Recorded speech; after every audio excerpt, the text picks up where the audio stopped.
Give a couple more minutes here for everyone to join this.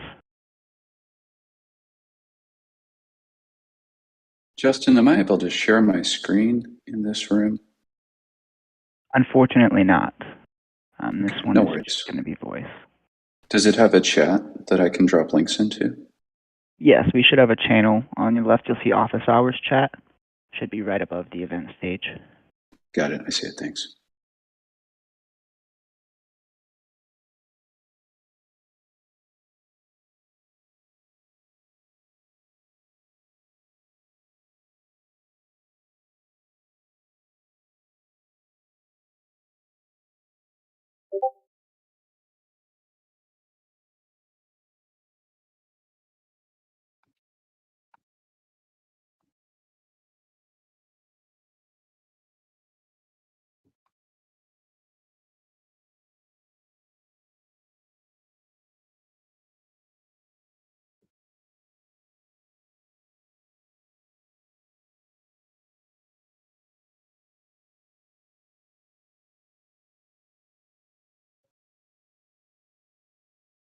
Hi, everybody. Welcome to Office Hours. Looks like we have a good crowd today. We'll be starting in about 1 minute. So thanks for joining and please stand by.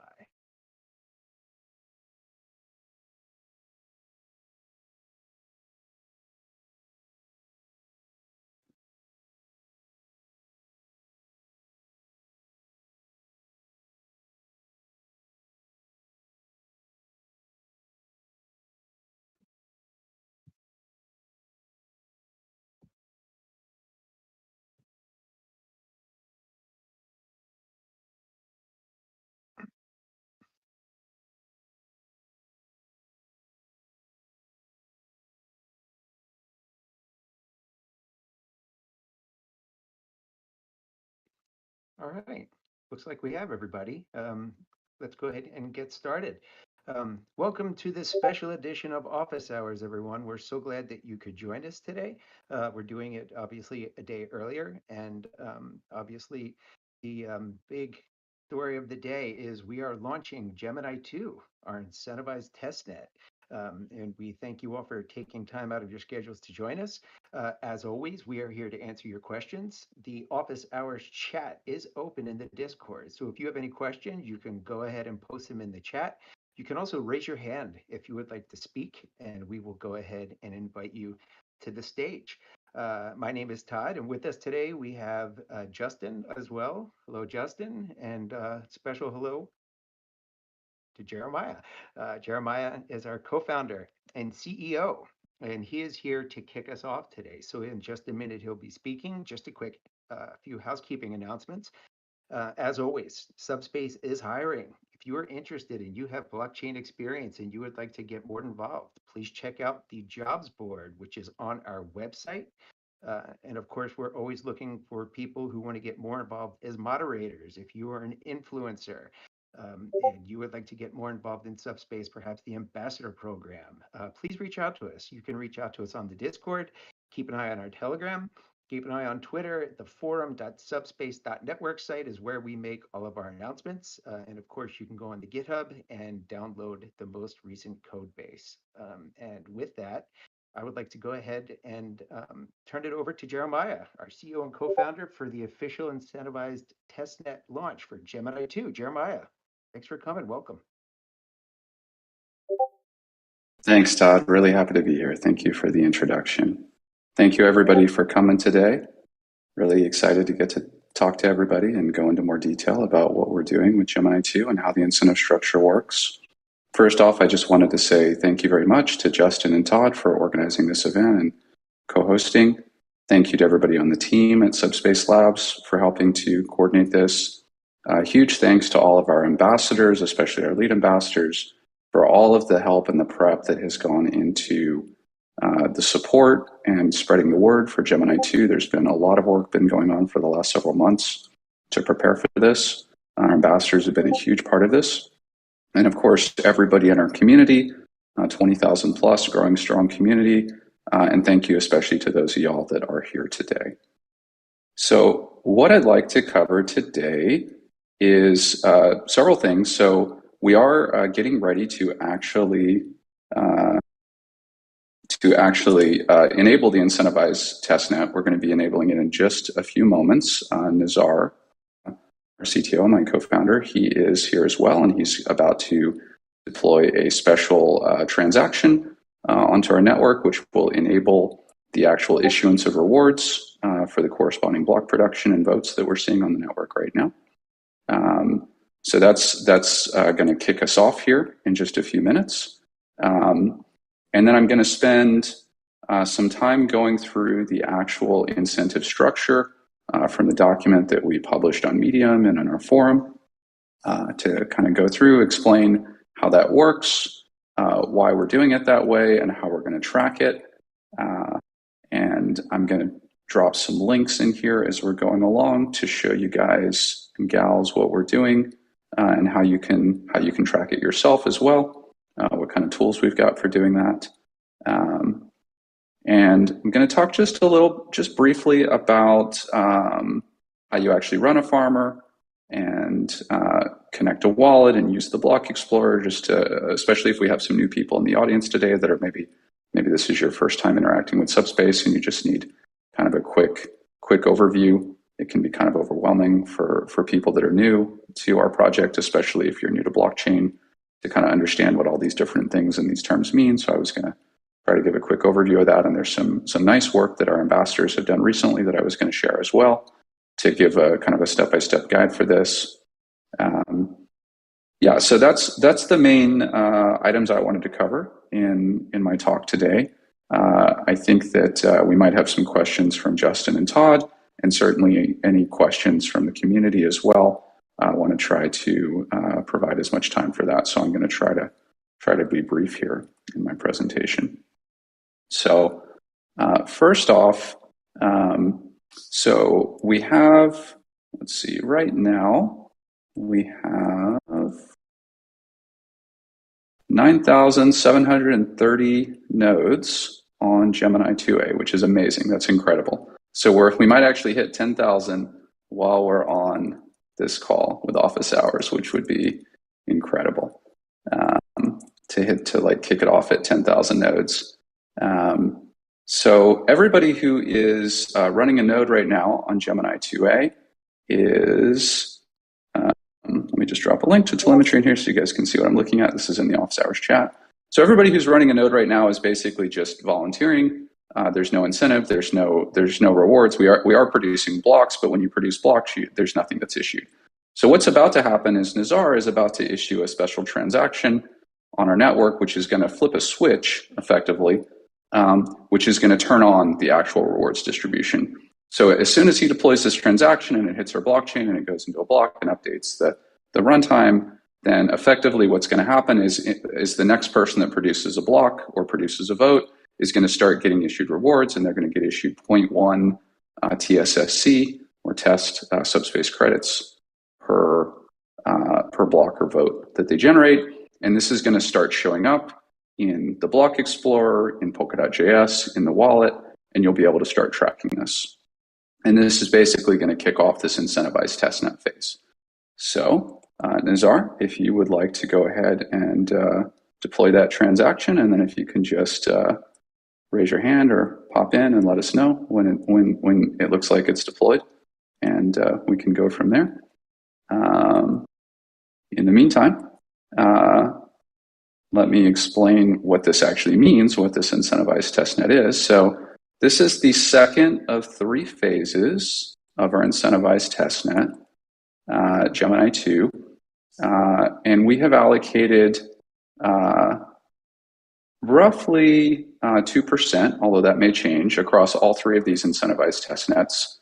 And for this phase of the incentivized testnet, we've allocated roughly 0.5%. And I'm going to talk about how that breaks down.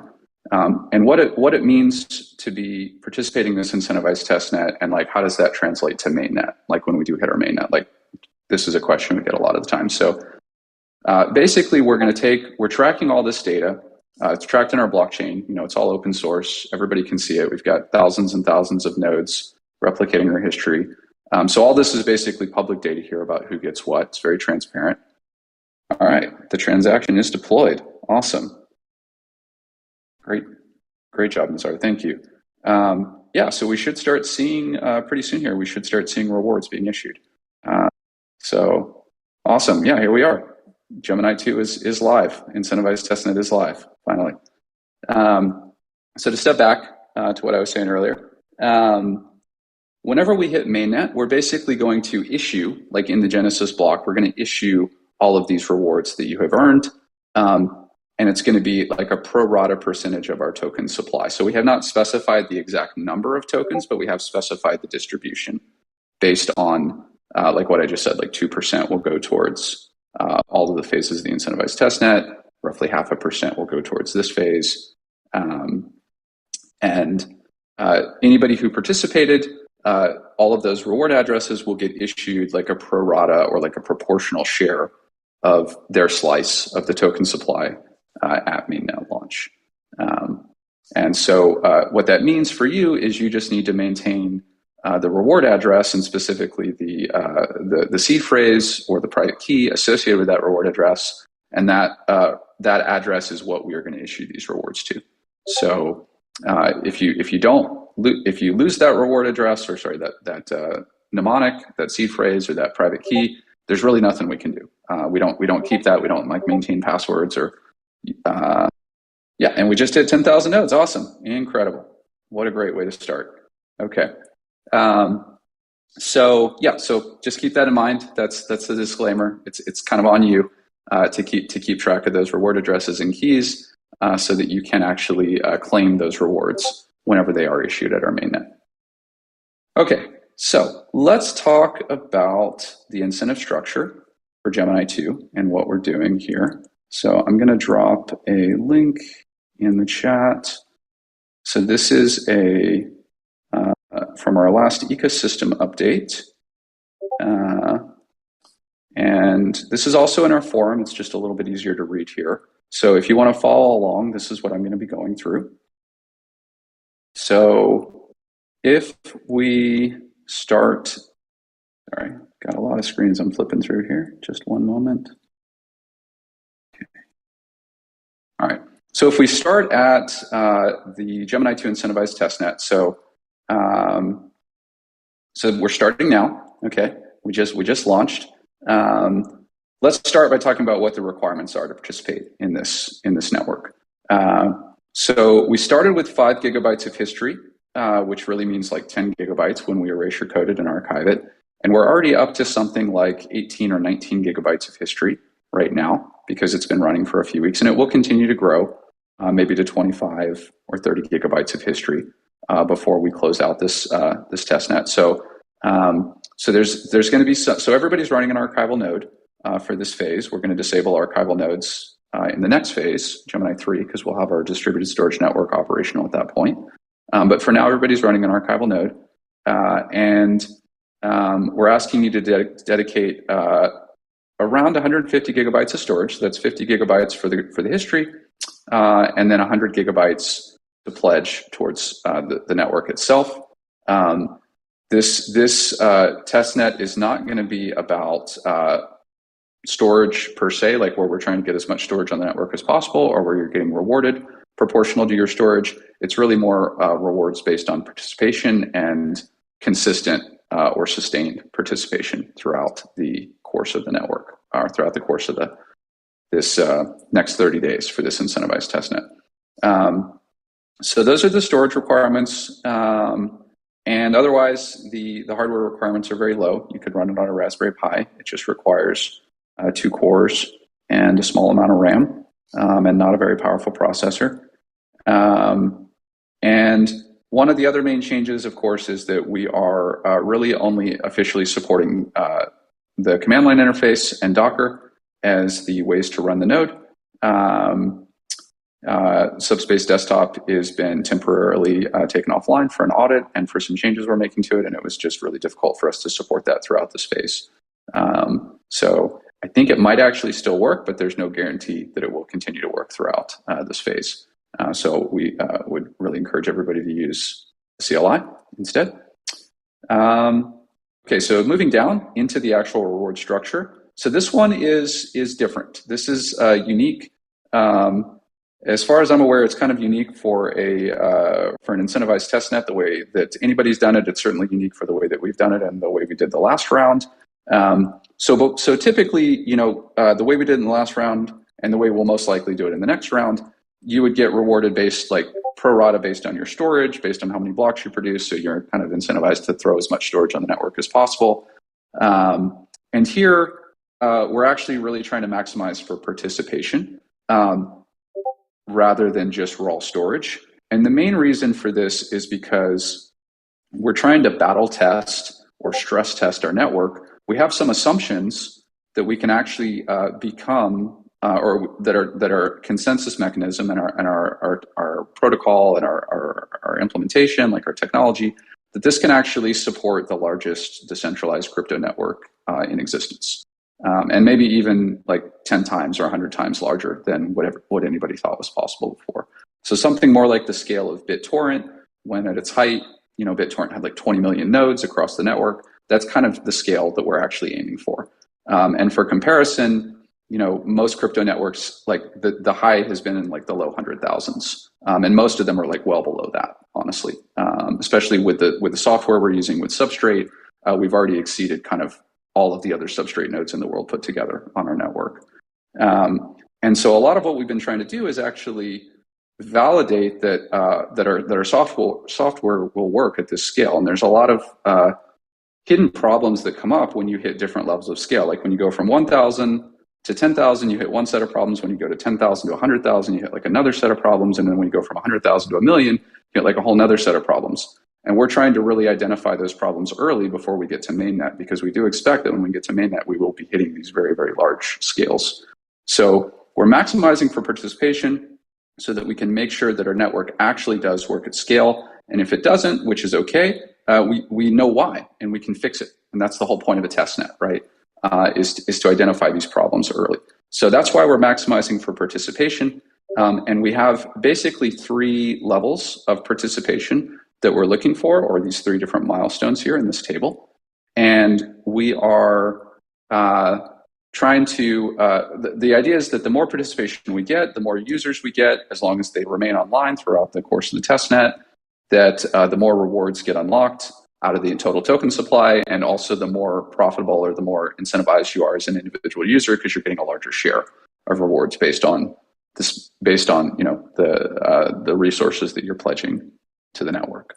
So you can kind of think about this like a Kickstarter campaign or like a crowdfunding campaign a little bit, where you kind of have different levels of rewards that you unlock at different stages. And that's kind of what this is loosely modeled after. Okay, so at the first stage, we need to have 25,000 nodes. So you can see we have 10,000 right now on our telemetry. But the goal would be to hit 25,000. And we also, so I guess at that stage, we'll unlock 0.05% of the token supply, and you can see what that means for each individual user. And then as we go up, so as we double to 50,000, we unlock like 4x more tokens. And you can see how that goes up for everybody. And then as we get to 75,000, which is really like our stretch goal, then we unlock the full 1/2.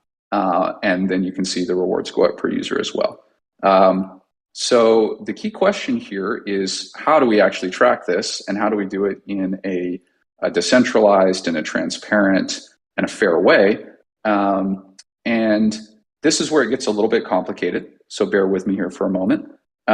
We're actually going to try to, instead of just looking at one metric, we're actually going to track it across 3 metrics. And we've kind of set a minimum bar for each metric. And the idea is that it will be very difficult to cheat or to game the system, or to somehow attack the system.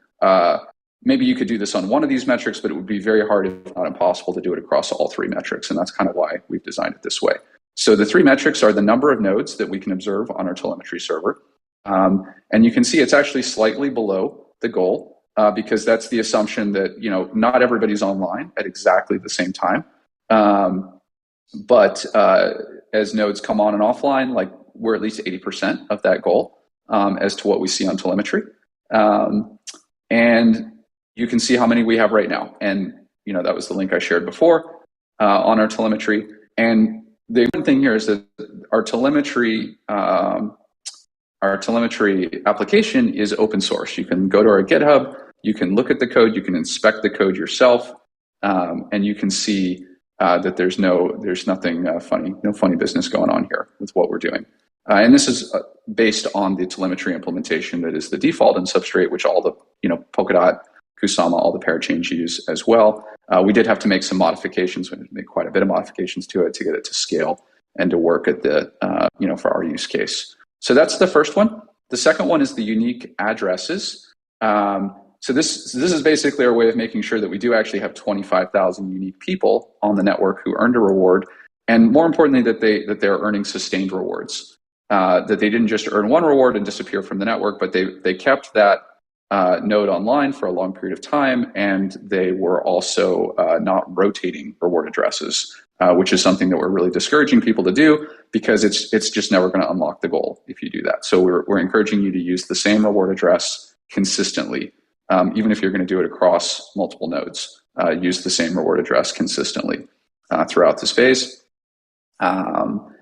And the way we can track that is through our block explorer. So we actually have been working with Subscan to produce a block explorer. We are expecting to have that live tomorrow. We were hoping to have it live today, but that didn't work out. But we are hoping to have that live tomorrow, and that will give a total count of reward addresses. And we're also working on getting that implemented in our telemetry server as well. And we're hoping to have that live very soon too, so that everybody can see this and everybody can audit it. But we do apologize that is not live at this time. However, the data is out there. It's just not easy to see. So anybody can run a node on our network, do a data dump from the state database, and then just dump it to Excel or JSON or whatever your favorite tool is for parsing the data, and they can see how many unique reward addresses we have. You can just do a simple query on this and see that they have this certain balance. And that's actually what we're going to be doing on the back end internally to track this. And we will be periodically releasing that information to the community, especially as we reach these different milestones. But we're hoping very soon to have this visible and transparent to everybody on the network as well. But it should be roughly correlated to the number of nodes and also to the amount of space. And that's the third part, is the space pledged. So this is assuming less than the 100 gigabytes maximum space that you can pledge, because we assume probably not everybody's going to pledge 100 gigabytes. But again, it's not about storage, it's about participation at this level or at this stage. So this is the amount of petabytes of storage that we need to see for each level as well. And if you go into our telemetry server, we actually do have that on there. So you can see right now we have 421 terabytes of space pledged at 10,000 nodes. So we are, at least by two metrics, we're over halfway there to the first goal. And we might actually have 12,000 unique reward addresses. Not that have 0.5 TSSC yet, because we just enabled rewards. But it will take just a few days. If you are running a farmer right now, you should be at 0.5 TSSC within 1 to 2 days, I believe. It will stretch out a little bit as we get more and more. So at the third milestone, if you're just joining in the third milestone, not if you were joining at milestone 1 and progressively earning up to the 0.5 TSC, but if you were just joining in the third milestone, which is okay, then it would take you, I think, about 4 to 5 days to generate the 0.5 TSSC. So that's why we're asking everybody to join as early as possible and to start accumulating those rewards as soon as possible as well, so that you can reach that minimum threshold that you need to be part of the distribution once we hit the end. So as we get through each phase, we're certainly going to announce that to the community, and we're going to publish what addresses we have seen. It'll be interesting to see how this goes. It's already moving faster than we expected, which is exciting.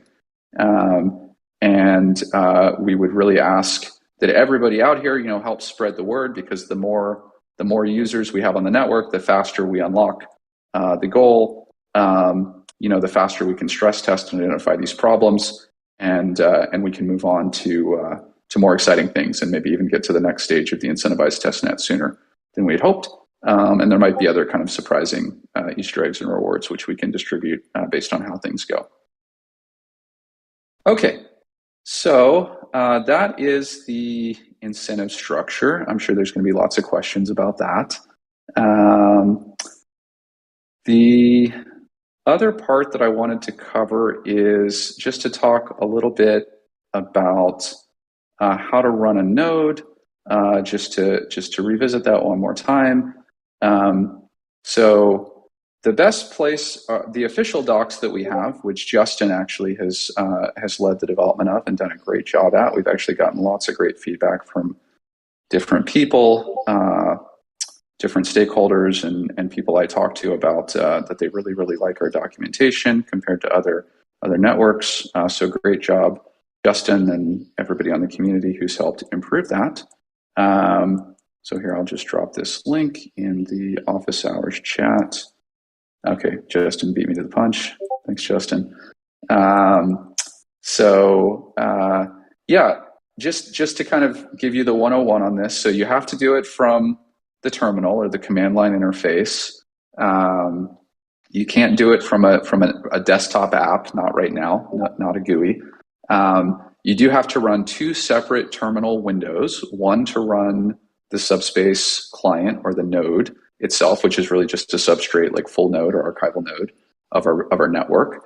And then a second terminal to run the farmer, which is the thing that is actually using your space and solving and then sending information to the node to produce a block and claim your reward. So this is really similar to kind of the way that Ethereum used to work a few days ago or last week when they had mining, where you have like Geth, the Go Ethereum client, and then you would run like ETH miner alongside of it. And that's kind of the architecture we have here as well. So you have to run these two nodes in parallel. You can do it. You can download the binaries and run it yourself, like natively for your operating system, Mac, Windows, or Linux, or you can use Docker, which is kind of the recommended way to do it. It simplifies things a little bit, but sometimes that's confusing for people, so you don't have to do it that way. But those are really the only two official ways to do it. I will say that we're making great progress on an SDK. We've been working on a new kind of wrapper SDK, which kind of wraps the farmer and the client, and a new CLI, which simplifies this as well. Some of our team members have been making great progress on this in the last week. So I'm hoping that soon we'll be able to share some demo of this, and that it might even be working. Maybe if we're really lucky, maybe by the end of incentivized testnet, we might actually have a demo of this SDK and CLI working. But in the meantime, you're going to have to run it from these docs. And then we also have like a step-by-step guide, a much more detailed with lots of great screenshots, step-by-step guide for farming that our community put together. And let's grab that link really quick. Here it is. Yeah. Oh, okay. Actually, that link is dead. Okay, well, it looks like I don't have access to that anymore. Justin, if you don't mind just doing an invite or a view-only link for that and dropping that in the chat as well, if we're okay with that. I know that we're working. Dropped it for us. Great. Yeah, posted in Thanks, there. Justin. Thank you. Okay. Yeah. So this is just an early version. It's not fully polished, and it's not what we're going to be using going forward. But we just wanted to. It's a great resource, and we wanted to share it with you as is. We're actually working on getting this embedded into our docs on our website as we speak. But you guys are welcome to use this in the meantime if you're having some trouble using the official docs. This goes into a little bit more detail. It's a little bit more meant for the beginner coming into Subspace. And this was built by our ambassadors, which is amazing. Great job, everybody who helped do that. Thank you so much. Okay, the other thing I'd like to mention is, and it's described in this documents, is SubWallet. Really encouraging everybody to use SubWallet for your wallet as opposed to the Polkadot.js extension. SubWallet is quite a bit more user-friendly, and it is going to be our default wallet and a partner going forward. And just to be clear, we did not build this. This is an ecosystem partner a team out in Vietnam and Hanoi that we're working really closely with, and we're really happy to be working with, and they're doing amazing work. And we're going to be working with them for a long time with Subwallet as our default wallet. So please use that. And again, we have telemetry. We have Polkadot.js is kind of our the way that you can at least right now query your account. So if you're like, hey, how do I know how many TSSC I've earned? You can, in the meantime, you can use the Polkadot.js apps. You just need to make sure that on the left-hand side, you switch into the Gemini 2A network. And then you can query your reward address and see what the current balance of your TSCC is. You should also be able to see that in Subwallet, I believe. But if you just want to check it yourself, if you want to verify, you can do that in Polkadot.js apps. You will be able to do the same thing in the Subscan Block Explorer, which should be live tomorrow. And we'll be sharing that link broadly once that is ready. But it should be like subspace.subscan.io, I think is what it's going to wind up being. Okay. I think that was just about everything I wanted to go through. Again, I just want to say thank you so much, everybody. So exciting to see us at 10,000 nodes at the start of the incentivized portion. Really, really excited to see how things go over the next few weeks and unlock progressively more rewards for the community, and look forward to everybody's feedback. And thank you so much again for everybody's help and support. All right, I'll turn it over to you, Todd. You want to start with the questions? Absolutely. Justin, I think you're going to go ahead and take us through the questions. It looks like we have some in the chat, so I'll go ahead and hand it over to Justin. Yeah, thanks, Todd. So we did have a couple questions that the community asked while you were chatting there, Jeremiah, and then I just had a few follow-up general questions that we've started asking all of our guests here on Office Hours. So to start with, one question a user had was, how long will Gemini 2A last? And if 25K nodes is not reached, will there be any rewards paid out to those who participated? Yeah, that's a great question. We're targeting 30 days. We really like to maintain flexibility, but I'd say our target right now is 30 days, but that may change. It could certainly last shorter if we, if we hit our goals sooner. And if we're very close to some goals, we have the flexibility to extend it to see if we can unlock, the next milestone. I think we have very high confidence that we're going to hit 25K nodes. We've already exceeded that in previous test nets that were non-incentivized. So I think that I wouldn't be concerned about that, to be honest. But we will definitely, if we don't achieve even that goal, let's say in some catastrophic scenario, we would find some way to reward the community for participating, for sure. Thank you, Jeremiah. And on a similar note, another question we had was, how do we expect to reach 25K, 50K, or 75K nodes? This seems like a little bit of an ambitious goal, considering Discord is currently at about 18,000 and Discord is around 11,000. Will there be any kinds of ads, campaigns, partnerships that may help drive these goals? Yeah, that's a great question and very observant. So we have not done any public marketing about Subspace or any of our incentivized test nets up until last week. We were able to achieve 28,000 nodes in the Gemini 1 stress test just from our community alone, just from putting out the word in our Discord and our Telegram. So just being very quiet about our incentivized testnet. This round, we have actually started to get louder. So we published on Medium all of this incentive structure. We did a long Twitter thread on this last Friday, and we've had a lot of YouTubers that have reached out to us that have been wanting to talk more about us and asking us for guidelines on how to do this. And so we've been working with a lot of people. So. And we've really also encouraged our ambassadors and our core community to really get involved and get loud and help spread the word. So we think that given given that, the fact that we're actually actively sort of broadcasting and messaging to the world that we are doing an incentivized testnet, along with the fact that we've got 30 days roughly to achieve these goals, we think they're pretty attainable, to be honest.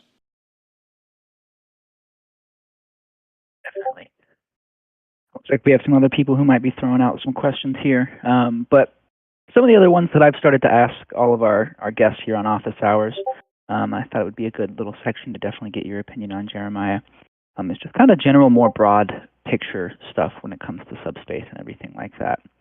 So one question I have for you is, what do you see as the biggest challenge that you personally will be taking on at Subspace over the next few months?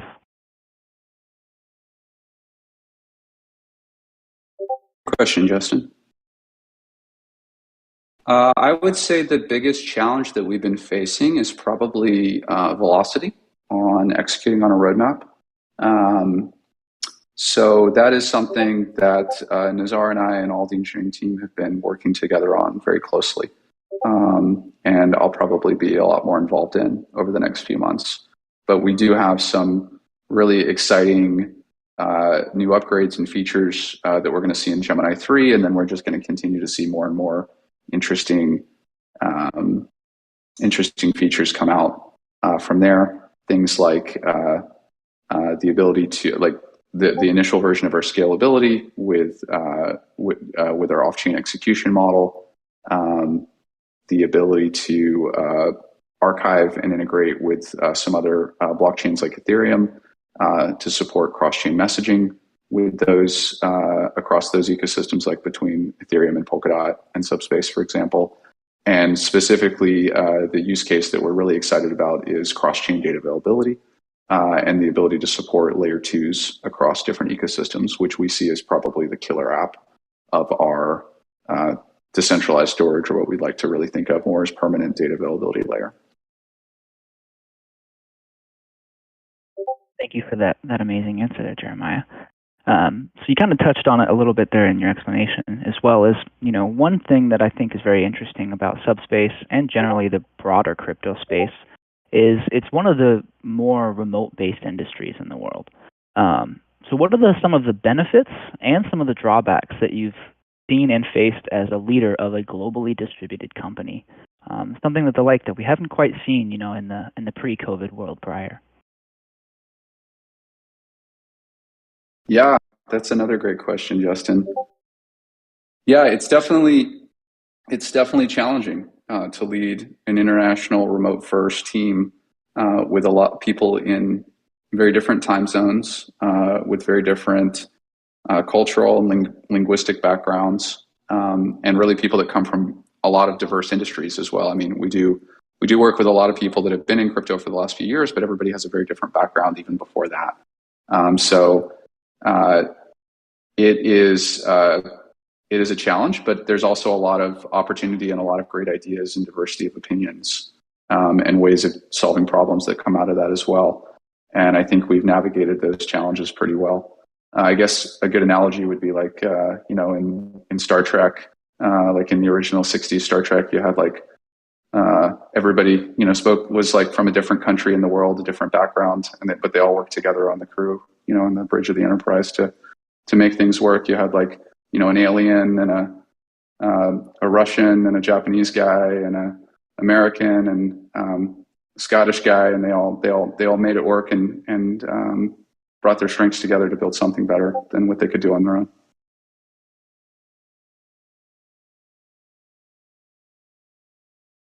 Definitely. Sorry, I was muted there. I think it really comes into play when it comes to, creating something that we focus as such a global idea. Oftentimes you see regionally based companies, they get locked down into their specific region, and then it's hard for them to expand. So I love that, working remotely like this gives us that option to really get perspective of all around the world and not just, some European mindset or an American mindset or what have you. We can really get a lot of that perspective. On that same note, absolutely. Oh, sorry. No worries. On a similar note, I think it's also interesting that you're in a unique position of having founded a company someone with completely remotely. I don't think you and Nazar actually even met for quite a while after you had started Subspace. Would you care to share any insights with like that kind of side of things as well? Sure. Yeah. Nazar and I met on GitHub about 5 years ago, and we started working together after that. So that was in 2018, and I think it was like 2019, just before COVID started, when we actually got to meet in person for the first time.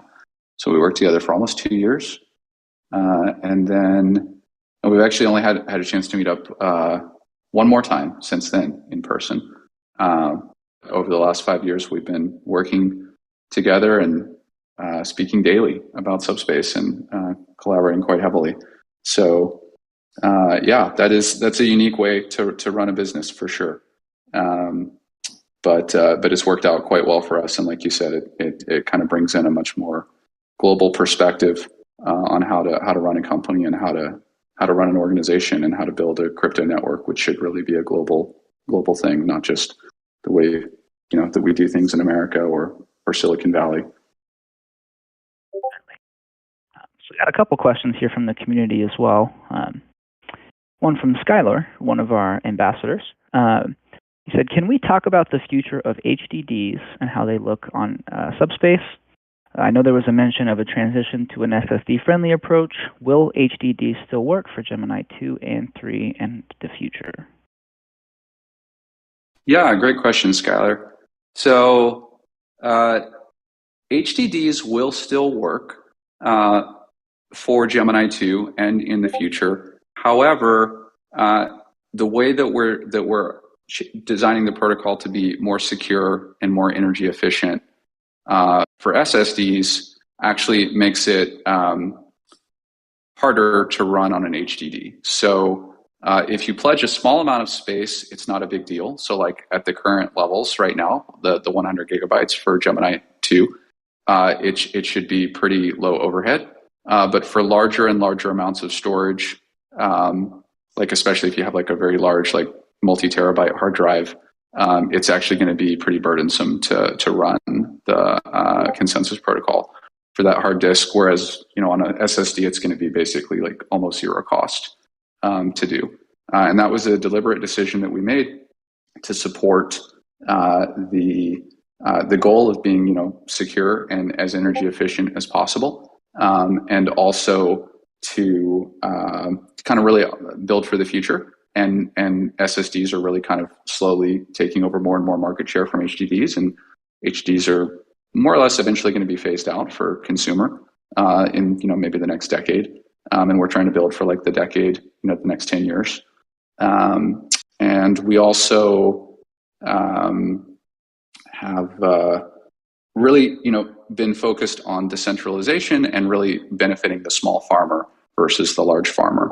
And we would really like to make it more of a level playing field. And there's a lot more smaller SSDs out there than there are bigger HDDs. So we're just trying to kind of stay true to our goals of having a decentralized network and keeping a level playing field for everybody. Definitely. Thank you for that in-depth explanation. We have another question here from Quinn. It's a little bit more technical, but I think you'll be able to touch on it, Jeremiah, or I'd be happy to answer as well. But his question is, I have multiple nodes running. Everyone that has signed a reward hash has gotten 0.0 or 0.1 TSSC, so that's great. I have one farmer, though, that has signed 2 reward hashes since the incentive has started and only has 0.1 TSSC. Is there a limit on how many times you can win in a given time frame or something? Question. So there is not a limit as far as I'm aware. I think that's probably a better question for maybe Nazar if he's here, or if you want to answer that. And if there's this, and there could honestly be like a bug, because you should be seeing, from what I understand, 2 rewards for signing 2 blocks with the same reward address. And if that's the case, then it'd be great to surface that and investigate as soon as possible. So feel free to open up a post in the general support there, Quinn, with your logs. I'd be happy to take a look. Sometimes you can sign a reward hash that then doesn't quite make it to the network because another block has been found by the time you submit that. Or there could definitely be something else going on, so we'd definitely love to take a look there. Yeah, that's a great point, Justin. You could have actually produced a block locally, but it just didn't make it into the network because somebody else beat you to the punch for the next block. Or maybe your chain got, like we do, I mean, there are honest forks in the network, and you do see reorgs. So it could have been on a branch which was dropped as well. So that does happen from time to time, especially when we're seeing a lot of network growth like we are right now. You tend to see more honest forks when the network is growing pretty quickly. Definitely. Alrighty. That looks like that's all of the questions we had from the community. Todd, did you have any for Jeremiah before I asked our final closing question? I did not, Justin. Thank you. And this has been great, Jeremiah. Thanks a lot for the presentation. I hope everyone got as much out of it as I did.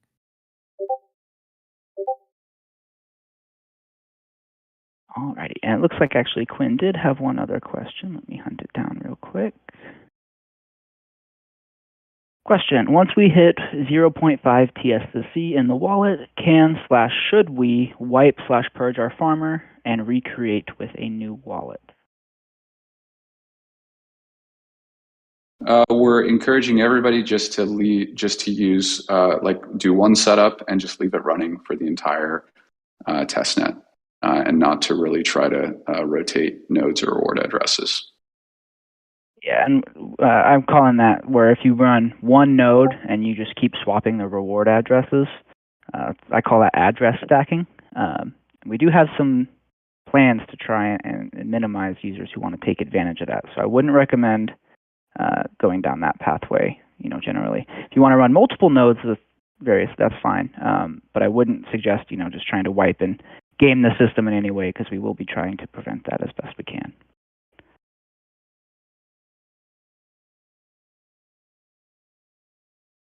Alrighty, it looks like Ninja has a question regarding: I am running 2 nodes on 2 computers, and one of them only shows occasionally on telemetry.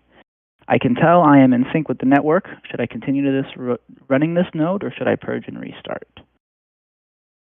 Yeah, that's a great question. I'm glad you brought that up. Probably the biggest challenge that we're facing right now, from like an engineering point of view with regards to Gemini 2, is the telemetry server. So telemetry was designed to support a few thousand nodes. We've already 10x that, and we're running into architectural problems with sort of the way this was set up for the default, kind of like Polkadot or Kusama blockchains, which it was designed to serve. So we've been doing a lot of work to try to upgrade telemetry to make it keep up with sort of the level and the scale that we're working with, but we're still running into issues, and we're literally, as we speak, Arthur and Serge and the product team are deploying new upgrades to try to resolve some of these bugs. And we'll continue to see more updates over the next few days and weeks as we try to resolve these issues more and more. So just understand that telemetry is just it's like Google over the internet, right? Like Google could be broken, but the internet is still working, or the web is still working just because you can't crawl it and index it. And that's really what telemetry is doing. So if telemetry is not working or slow or not responding, or you don't see your node on telemetry, it doesn't mean that there's necessarily anything wrong with the network or your node. It could actually just be the telemetry service itself, which is kind of a centralized Web 2 style, client server model service, that service is just not able to keep up with the scale of the network that we're running. So if you are running into this issue where you can't find your node on telemetry, the best thing to do is just to check the best block hash that you're on locally with your node and make sure that is the same as what's seen on telemetry or across your different nodes or on Polkadot.js. And that way you can always know that you're on the best chain. I know that we had in the last iteration in Gemini 1, we'd had a lot of issues with rogue forks. And everybody was really concerned about checking to make sure they were on the right fork. We've done a lot of testing on that in the stress test before, over the last 2 weeks, and we believe we have resolved all those issues. So we're not aware of any rogue forks at this time. Now, there might be some forking going on right now because the network's growing. Those are honest forks, but that's different from a rogue fork where we have a completely separate chain that people are building on. So I would expect that you should not need to be so concerned with making sure that you're on the right chain this phase. But if you do really want to check, I would say to check the best block and not look at telemetry as the source of truth for all the nodes that are currently on the network at this time. Definitely. Generally, your own node's logs will probably be the most reliable source to go from.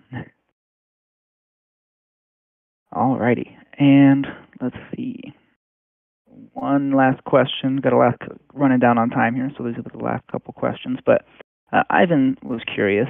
He gets a question from the community a lot. He's one of our ambassadors. Is it possible to run many farmers on one node? And if it's not now, will it be ever possible? That's a good question. I know that we are planning to support that. I cannot say exactly if we are supporting that right now.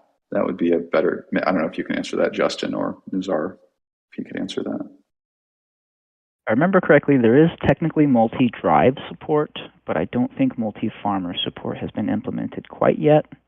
But it is something that the development team does plan to have, on the release schedule down the pipeline. So definitely look forward to that feature in the future, but I don't think it's quite ready just yet. Yeah, and I would also say that there's really no point in running, you would just pledge more space, to run multiple farmers. I guess maybe for this current implementation or for this current phase, you might want to try to run multiple nodes off the same farmer. But once we get into the actual structure of how the network is going to work in Gemini 3 and for mainnet, you would always pledge more space versus running, multiple farmers for the same node. It kind of already has a notion of multiple kind of plots embedded within it. Exactly. Alrighty. Looks like that's all the questions from the community. And one last question I have for you, Jeremiah, that I've been asking everybody that we have on is, how do you imagine Subspace will change the world in 5 to 10 years from now? It's a great question. That's a tough one too.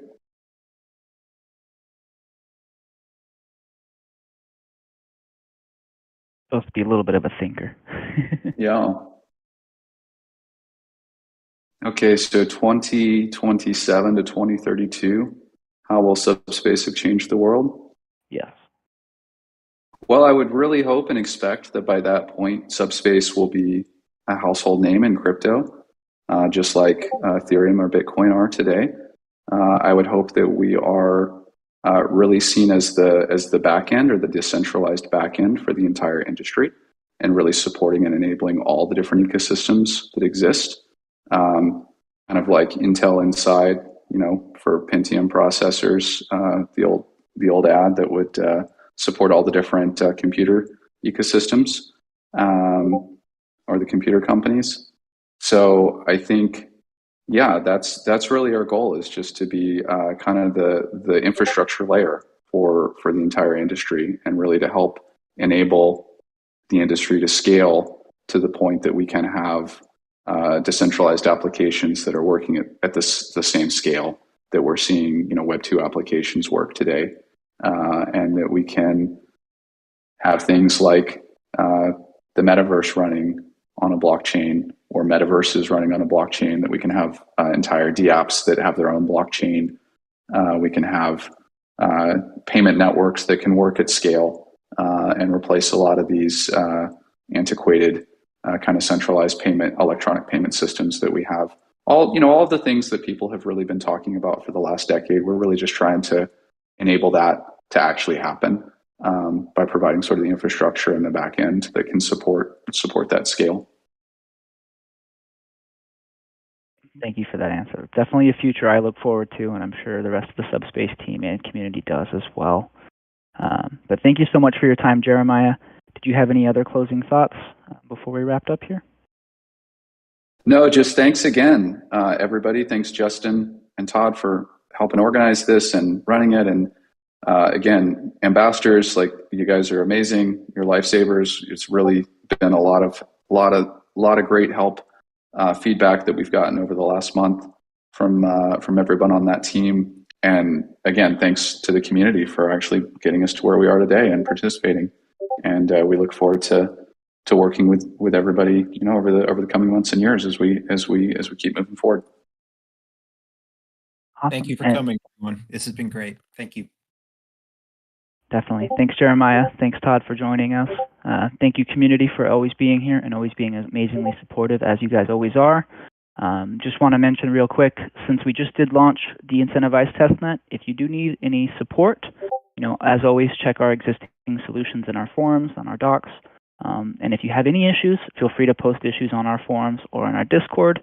We're always happy to help. Discord, you can expect generally a little bit more peer-to-peer support. The forums, you can kind of expect that official support that may be escalated up to developers if it's a little bit more of a larger issue or more problematic problem. But we're always happy to help. If you have any issues, feel free to reach out to me or the ambassador team. And thank you all, and have a wonderful rest of your day. Have a great day, everybody. Have a good one. Everybody, thanks. Bye-bye.